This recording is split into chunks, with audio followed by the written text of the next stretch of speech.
Hallelujah ඔබගේ පිළිගැනීමට ස්තුතියි ශ්‍රී ලංකා ජාතික ක්‍රිස්තියානි සම්මේලනය වසරක් තුළ යම් ස්ථාවර තත්ත්වයකට පැමිණෙන්න වෙනවා ගෞරව දේවගැදුරුනි සහෝදර සහෝදරියනි දිව්‍යන් වහන්සේ තුළ දවසේ අපි යම් ස්ථාවර පැමිණෙන නිසා අපි ශක්තිය බලය නෙමෙයි දිව්‍යන් වහන්සේ කරුණාව ඒ නිසා ප්‍රථම දිව්‍යන් වහන්සේ ස්තුතිවත් වෙනවා ගිය වසර තුළ අපි සමග සමාජිකත්ව අරගෙන කටයුතු හැමදෙනාටම දිව්‍යන් වහන්සේ ස්තුතිවන්ත වෙන අතර මේ වසර ලැබීම සමග මේ වෙන විට 35 දෙනෙක් අලුතෙන් සමාජිකත්ව ලබාගෙන ඉස්සෙල්ලා වසරට පාතපත වෙනවා. ආමෙන්. හලෙලූයා. සම්පූර්ණ බලන්න යනකොට අපේ ක්‍රිස්තියානි මහා සම්මේලන පවුල බයිබල් පාසලේ ඉන්නව කණ්ඩායම සමග 80කට කිට්ටු වෙනවා. හලෙලූයා. ඒ අවුරුද්ද තුළ අපි පැමිණි ගමන සාර්ථකයි. තාම අපේ පණිවිඩය බොහෝ අය වෙත ලැබී නැහැ. මම හිතනවා අද දවසේ අපේ වතුරන් ටික අපි ඉගෙන ගන්න යනවා. Church registration. ඒක ඉතාම වැදගත් දෙයක් තිබෙනවා මම කියනවා නම් රජයේ ලියාපදිංචි කරලා පස්සේ ක්‍රිස්තියානි මහා සම්මේලනය කියන්නේ ඔබගේ මහා ගෙදර ඔබගේ මහා සභාව. මහා සභාව හරහා ඔබට නිකුත් කරන්නා වූ සහතික තුලින් ඔබට ඔබගේ බලාපොරොත්තු සේවය දෙපැයි සිටගෙන බලාපොරොත්තු කරන්න පුළුවන් ලැබෙනවා. ආමෙන්. ඒ වගේම රජයේ විභාගයකට මුදල් පව ඔබට ලබා ගන්න පුළුවන්කම තිබෙනවා. විශේෂයෙන් ඔබට ප්‍රශ්නයක් වෙනකොට අපි ලෝයේ කෙනෙක් දෙන්නවත් මුදල් දෙන්නවත් අවශ්‍ය නැහැ. එහෙම ආයතනයක් නෙමෙයි මේක. දෙවියන් වහන්සේ මට දුන්නා දර්ශනය අනුව ඒ දර්ශන ක්‍රියාත්මක කරන අවුරුදු 10ක් විතර බලන් ඉන්නවා. විලා වෙනකොට තමයි යම් යම් කණ්ඩායම් පුදුන විශේෂයෙන් මහලේකම්තුමා ජාතික සම්මේලනය ඇතුළු අපේ නායක කණ්ඩායම පුදුන මාස සමග අපි සාකච්ඡා කළා. ඊට පෙරත් කීප දෙනෙක් හිටියා. ඔවුන් සාකච්ඡා කළා. අවසාන දෙවියන් වහන්සේ දුන්න දර්ශනය ගිය අවුරුද්දේ පෙබරවාරි 4 වෙනිදා අපි ඉරියට යනවා. අද රටේ පාලකතුමාගේ සිට ඉහළ ශ්‍රේණියේ ඉන්න හැම කෙනෙක්ම අපි ගැන දන්නවා. ඒක දෙවියන් වහන්සේ අපිව හඳුන්වා දෙන මේ රටට දෙවියන් වහන්සේ නාම සේවය කරන්නා වූ දේව ආයතනයක් හැටියට. ඒ නිසා මම කිව්වේ ඔබට අපි අදවස නිකුත් කරන සහතික තුලින් ඔබට ඔබගේ වැඩකටයුතු තනියෙන් කරගෙන යන්න පුළුවන්. අපේ උදව් අවශ්‍ය වෙන්නේ නැහැ. අපි කිසි දෙයක් ඉල්ලන්න අවශ්‍ය වෙන්නේ නැහැ. මොකද මම හැමදාම දැක්ක එක දෙයක් තිබෙනවා. ක්‍රිස්තියානි ආයතන වැඩ කරන ක්‍රමවේදය බොහෝ අඩුපාඩුකම් තිබෙනවා. බොහෝ හිඩස් තිබෙනවා. මේ හිඩස් එහෙමම කාලයක් පැවතුණා. අද අපි එකතු වෙලා ශ්‍රී ලංකා දේශය තුළ ජාතික මට්ටමේ වැඩ පිළිවෙල කාර්ය කරලා අපි ඒක ශ්‍රී ලංකා ජාතික ක්‍රිස්තියානි මහා සම්මේලනය හැටියට නම් කර තිබෙනවා. ඉතින් බොහෝ අය හිතන්නේ නැති මේකේ භෞතික ලාභ ප්‍රයෝජන ලැබෙවි කියලා. එහෙම දෙයක් නැහැ. භෞතික ලාභ ප්‍රයෝජන දෙන්නා ආයතන ලංකාව ඕන තරම් තිබෙනවා. ඔබට ඒකට සම්බන්ධ වෙලා ඒ ආධාර උපකාර ලබා ගන්න පුළුවන්. නමුත් මේක ආත්මිකව බිම්මන්ට මිසිට සේවය කරන්නා වූ දෙවියන් වහන්සේ කැඳවුවා වූ ඒ දේවදාසයව ශක්තිමත්ව තමන් සේවයේ තමන් සභාව උණගාගෙන ඉදිරියට යන්න උදව් කරන්නා වූ වැඩ පිළිවෙලක් වෙනත් ආකාරයකින් ලාභ ලැබෙන්නා වූ ආයතනයක් නෙවෙයි. අවශ්‍ය මොකද්ද? ඔබට සභාවක් තිබෙනවා. ඔබට සේවයක් තිබෙනවා. ඔබ ඒ සේවය ගෞරවණීය කරන්න අවශ්‍යයි. ඒ සේවය කිරීමේදී රට සමග සංස්කෘතිය සමග ඉන්නව ජනතාව සමග ගමන් කරන්න අවශ්‍යයි. ඒ සඳහා ඔබගේ මාර්ගය ඔබ හරියට සකස් කරගන්න අවශ්‍යයි. විශේෂයෙන් අපි මේ වෙන විට ජාතික ප්‍රතිපත්තියක් අපි ප්‍රකාශයට පත් කරලා තිබෙනවා. නායක මණ්ඩලය ඒ ජාතික ප්‍රතිපත්ති ප්‍රකාශනය අනුමත කරලා තිබෙනවා. මාත්‍ර සභාව කියන්නේ මොකක්ද කියන්නේ බයිබලයේ උගන්වනවා. ඒ සභාව පවත්වාගෙන යා යුත්තේ කෙසේද කියන එක බයිබලයේ උගන්වනවා. දැන් රටක නීතිය සමග ගැටෙන විට නොගැටි ගමන් කරන්න ඒ සභාව නියමාකාරයෙන් කල්පනා කරගෙන අවශ්‍යයි. ඒ සඳහා දිවන වාස අපිව කැඳවා දෙන්නේ. සමහරට බොහෝ අයට මේ දේවල් අවශ්‍ය වෙන්න පුළුවන්. නමුත් දෙවියන් වහන්සේ අවංකව ඔබ කැඳවා තිබෙනවා නම් මේ නඩතුව සේවය කරන්න. දෙවියන් වහන්සේගේ ආලේපය ඔබ සමග තිබෙනවා නම් දේව විපාස වලට තිබෙනවා නම් ඔබ රට සමග එකතු වෙලා ඒ ගමන යන්න අවශ්‍යයි. අපි ඊ දවසේ බයිබල් පාසලේදී දේශනා කීපයකට අහුම්කම් දුන්නා. විදේශරට පැමිණි දේශකෙක් කතා කළා යෝසෙෆ් ගැන. වදරහන් හිටියා. යෝසෙෆ් ගැන උදරට නීතියට අනුව විශ්වාසවන්ත ආවගේ මිනිස්සු බවට බයිබලයේ කීප දෙනෙක්ම යෝසෙෆ් ගැන තිබෙන්නේ. ඒකම අලංකාර පෙන්වා දුන්නා කියලා. අද අපි රටේ නීතියට අනුව වෙනවද? රටේ නීතිය සමග එකට ගමන් කරනවද? නැත්නම් රටේ නීතිය පැත්තකට දාලා අපිට ඕන දේ යන්න හදනවද? මේ යන්නේ තමයි ගොඩක් ගැටුම් ඇති වෙන්නේ. ඒ නිසා මම කැමති ඔබට මේ පත්‍රිකා ලැබෙයි යුතු පිළිගව මම කතාවේ පස්සේ ඒ හැම සභාවකම මෙහෙම වෙන්න අපි කල්පනා කරනවා. දේවගැතිවරයා නැත්නම් පාස්ටර් කවුද? කොහොමද නිසි බයිබල් අධ්‍යාපනය ලබා දෙන්න යුතුයි. නිසි බයිබල් අධ්‍යාපනය පෝස්ට් එක නෙවෙයි නිසි බයිබල් අධ්‍යාපනය ලබා දෙන්න. ඒ වගේම ඔබට දෙවියන් වහන්සේගේ කැදේම තිබෙන අවශ්‍යයි සේවය සඳහා. ඒ වගේම සේවය සඳහා නියමිත ක්‍රමවේදයක් අනුව විමණ්ඩපෙන් ආලේපයක් ලබාගෙන තිබිය යුතුයි. ඒ වගේම සුද්ධ බයිබල් යන ජීවත් වෙන්නා වූ පුද්ගලෙක් වෙන්න අවශ්‍යයි. දේවගැතිවරයා පාස්ටර් නැත්නම් සේවකයා කියනවා සභාව කියන්නේ මොකක්ද? නියමිත ස්ථානයක් තිබිය යුතුයි. සමාජ ස්ථාන කීපයක සෙනඟ රැස්වෙන වෙන්න පුළුවන්.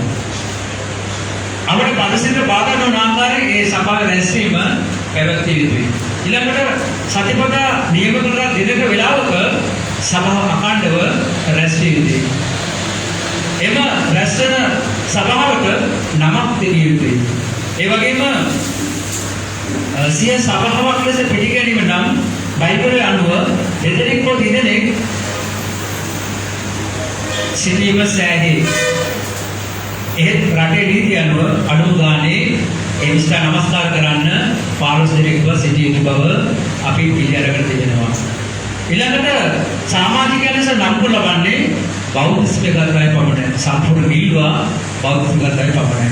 බෞද්ධස්මය තරුවක් කැප කිරීම, සුසෝ සහභාගීකම, පාඩුවකට කිරීම, නමස්කාරය, දේවවචන විමර්ශනය කිරීම, දේව විනය තුළ අන්තර්ගත තිබෙන්න අවශ්‍යයි. මේ දේවල් දේවයන් තුළ තිබෙන්න අවශ්‍යයි. ඒ වගේම සුභාරණ ප්‍රකාශ කිරීම, සාක්ෂි දැරීම, ගෘහයාඥා මෙහෙයන් පැවැත්වීමද ඒ සභාව තුළ සභාව අන්තර්ගතය වෙන්න අවශ්‍යයි. ඊළඟට දහම් පාසල් අධ්‍යාපනය, සුභ සාධන කටයුතු, ශ්‍රාවෘත්‍ය පුහුණු කටයුතු, සභාව ඒකාබද්ධව අනිත් කොටස් හැටියට අපි පිළිගන්න අවශ්‍යයි. ඊළඟට සභාවේ නිලමණ්ඩලයක් තිබිය යුතුයි. සභාපති සභා පාලකයා ලෙස නිතරම පත් වෙනවා. ඊළඟට ලේකම් භාණ්ඩාගාරික සංවිධායක කාර්ය සමිති තුනක් හෝ එකතුව දෙකේ බෙදීමක් ගන්න ඒ මණ්ඩලයට සිටිය යුතුයි. රාජ්‍ය පිළිගත් බැංකුවක තම දේවස්ථාන නමින් ගිණුම පවත්වාගෙන යා යුතුයි. ඊළඟට සභාවේ සියලු අයවැය දෛනිකව යම් සටහනක් තබාගත යුතුයි. සභාව නමින් ලිපි සීල්ස් එකලෙටනේ නිල රබර් මුද්‍රාවක් කියන්නේ සීල් තිබිය යුතුයි. වසරකට වරක් මහා සභා රැස්වීමක් අවශ්‍ය විදිහට විධායක සභාව පාලක සභාව රැස්වීම පවත්වා ඒ කටයුතු ලේඛනගත කර දෙවිය යුතුයි. ඒ වගේම සභාව සංසදයේ ව්‍යවස්ථාවක් තමන් විසින් හදාගෙන සභාවේ අනුමැතිය ලබාගෙන තිබිය යුතුයි. අවසානයේ ශ්‍රී ලංකා ආණ්ඩුක්‍රම ව්‍යවස්ථාවට යටහත්ව ශ්‍රී ලංකා ආණ්ඩුක්‍රම ව්‍යවස්ථාවට පටහැරෙන ලෙස සභාව ස්ථාපිත කළ යුතුයි. ඒ අනුව පවතින රජයේ පක්ෂපාත වීම, ආගමවාදී ජාතිවාද දේශන පැවැත්වීම, අනියම් ලෙස සෙනඟ ආගමට බදවා නොගැනීම. මා සේවයේ පටන් ගන්න දවසේ නම් මේ අනුව තමයි මම වැඩ කළේ.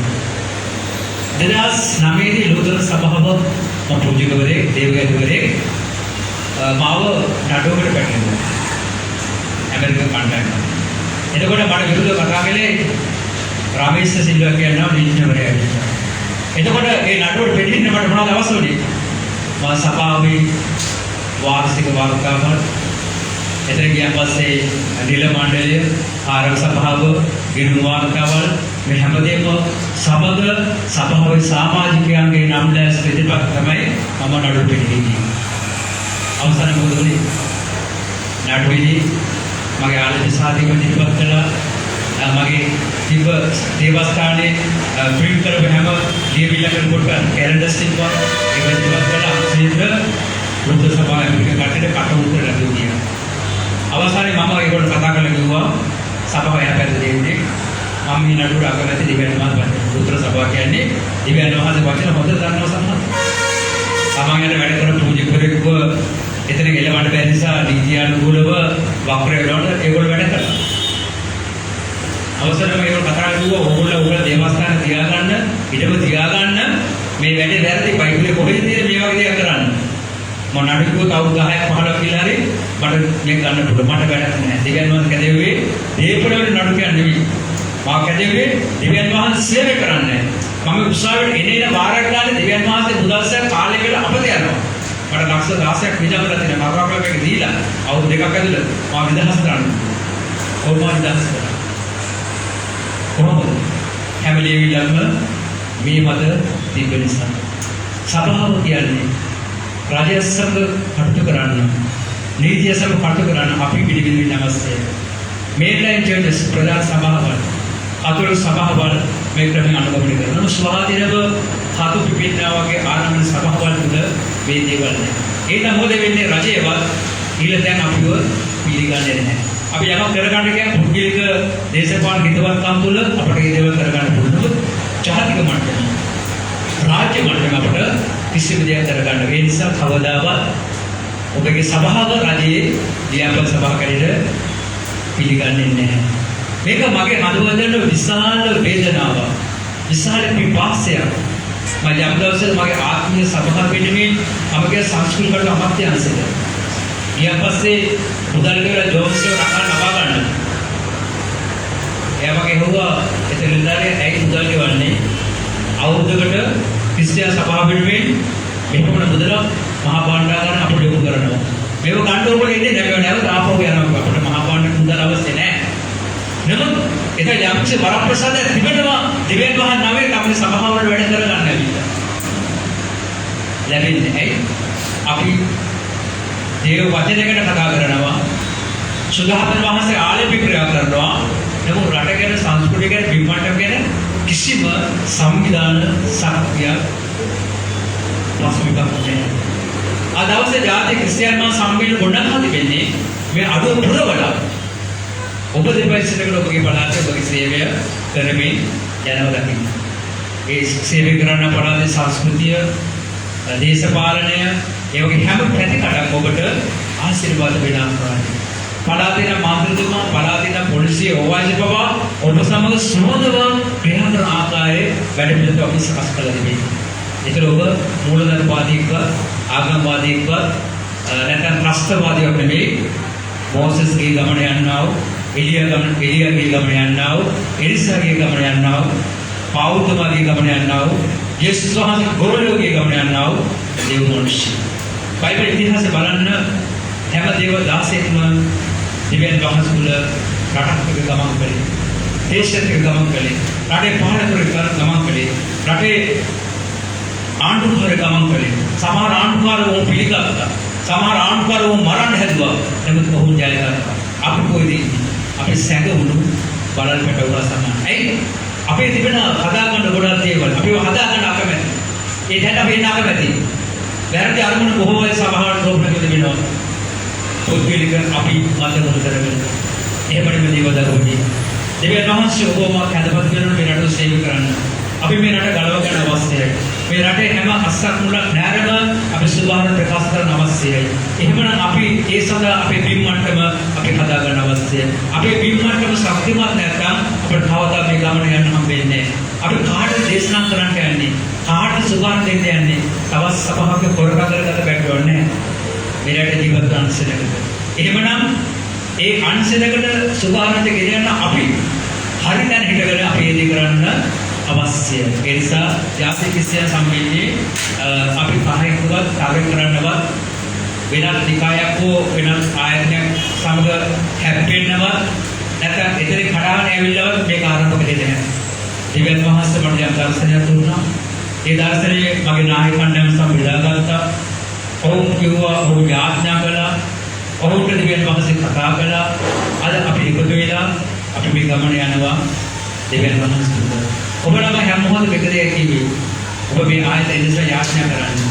ආඥාන වහන්සේ මඟ පෙන්නනවා නම් ආඥාන වහන්සේ කියනවා නම් අපි ඉස්සරහට ඉඳ ගන්න. ඔබට ඒ විට සුබ අනාගතයක් උදෙස්වහන් තුළ උදා කරගන්න පුළුවන් කියන පණිවිඩය අපි දුන්නේ. දැන් අපි මෙතන මෙහාට මොකද කරන්න යන්නේ? අපි ඔබට දවසේ මේ ප්‍රතිපත්ති මාලාව දෙනවා. ඔබ කියලා කියවන අපි ඔබට බලපෑම් කරන්නේ නැහැ. අපි ඔබට මේක බලෙන් පටවන්නේ නැහැ. ඔබ යාඥා කරන මේක අතේ තියාගන්න. සමහරවිට මගේ සභාව මේ විදිහට හැදෙන්න ඕනද?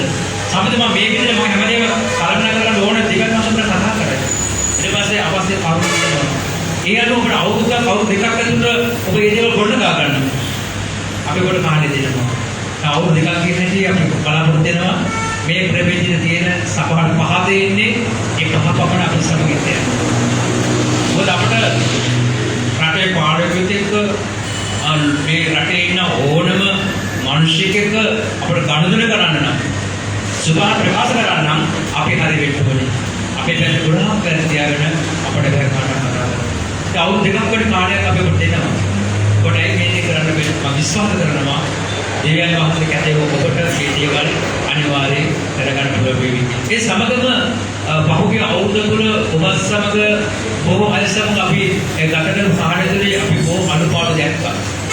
මහලේකන්ව ප්‍රකාශ කළ ආකාරයට එතන එහාට ගියොත් මේ අවුරුද්දේ අපි ආරම්භ කරනවා දේවගතිය පුහුණු කිරීමේ මධ්‍යස්ථානයක් පාස්ටර් ට්‍රේනින් සෙන්ටර්. මොකද අවුරුදු 5කට වඩා සේවය කරලා තිබෙනවා නම් ඕන සභා කොට ඇවිල්ලා තිබෙනවා නම් ඕන සෙනගක් ඉන්න අඩුගානේ 50ක් 60ක්වත් ඇවිල්ලා ඔහුගේ ස්ථාවර ශක්තිමත් වෙනවා නම් ඔය හැමදේම ඔප්පු කරන්න ඕනට ඇවිල්ලා අපි කෙටි කාලයක් තුළ ඒක මාසෙක එක දවසක් මාස 6ක් තුළ අපි වුම ඒ කෙටි කාල පාඨමාල බයිබල් ඉස්කෝල ගන්න පාඨමාලාව සරලව පාඩම් 10ක පහළ උගන්වන අපි ඕන්ට අධ්‍යාපන සාධකයයි ඒ වගේම ප්‍රමුඛ කාර්යපද දෙකම ලබා දෙන්න බලාපොරොත්තු වෙනවා. අපි වචනේ නෙමෙයි ක්‍රියාවෙන් අදාළ නියමිත සම්බන්ධ. ඉතින් යම් කෙනෙකුට ඒ දේ අවශ්‍ය නම් අද දවසේ අපි පොළේ ගන්න තිබෙනවා.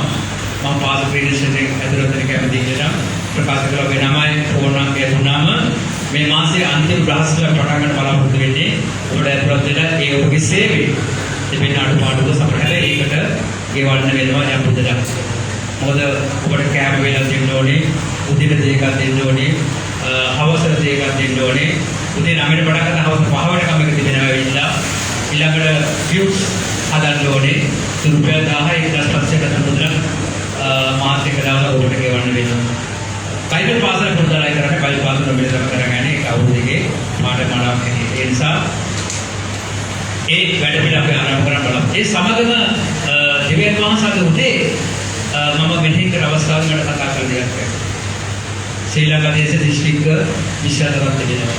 මේ දිස්ත්‍රික්ක 24ටම අපි සම එකට හිටගෙන වැඩ කරන්න පුළුවන් නායකයෝ 24 දෙනෙක් අවශ්‍යයි. නායකයෝ 24 දෙනෙක් අවශ්‍යයි. ඔබ කල්පනා කරන්න. ඔබගේ අතට ඇවිල්ලා තියෙන පත්‍රිකාව.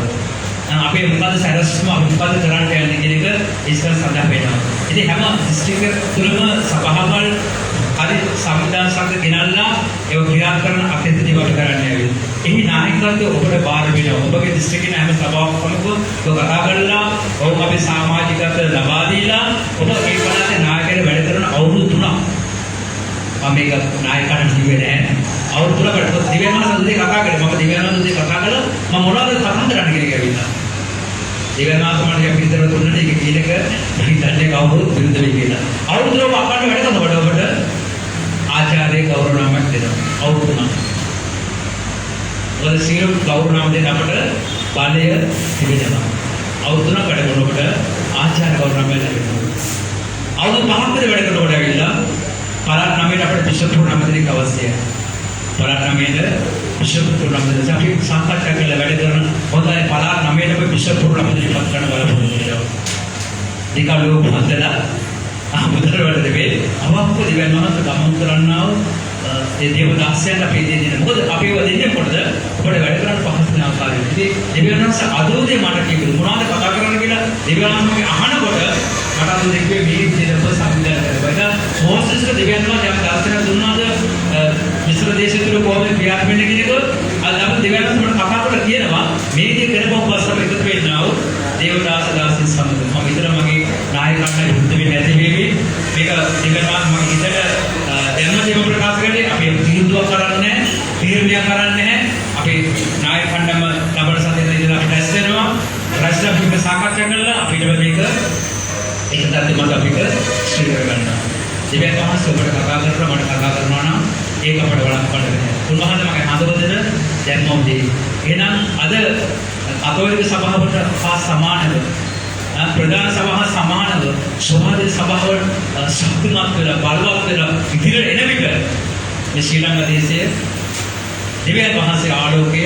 බබලන දේශය බවට පරිවර්තනය වෙනවා මේ වැඩ පිළිවෙල ඔබට මට දෙවියන් වහන්සේ පාර මේක ඉතාම අමිහිරි මේක ඉතාම කටුකයි ඒ මාව දෙවියන් වහන්සේ තෝරාගත්තා ඒක ප්‍රශ්නයක් මම දුවිල්ලේ හිටු මිනිස්සෙක් පැල්පතේ හිටු මිනිස්සෙක් මුඩුප්පුක ජීවත් වුණු මිනිස්සෙක් දේශපාලන අවුරුදු 30ක් විතර කළ මිනිස්සෙක් කලාකාරයෙක් සමාජ සේවකයෙක් රටේ පාලක සමග කරට කර ඉඳලා වැඩ කරපු මිනිස්සෙක් දෙවියන් වහන්සේ ගොඩක් තැන්වලට ගෙනිච්චලා මාව හොඳට ටෙම්පරාද කළා හොඳට මැඩෙව්වා හොඳට මාව අපල ගත්තා පැල්පතේ සිට රාජ මාලිගාව දක්වා උන්වහන්සේ මාව පියවරේ අද මම සුභභෝග ජීවිතයක් ගත කරනවා මම ඒකට සන්තෝෂ වෙලා මම කතා වෙලේ අපි පුංචි ගෙදරක හිටියත් මම සුභභෝගට කැම්පීම අද පෙරදු රම්බාට හැමදේම දිනනවා දින ඇවිල්ලා මගේ පවුල දෙවෙනි මාස අද මේක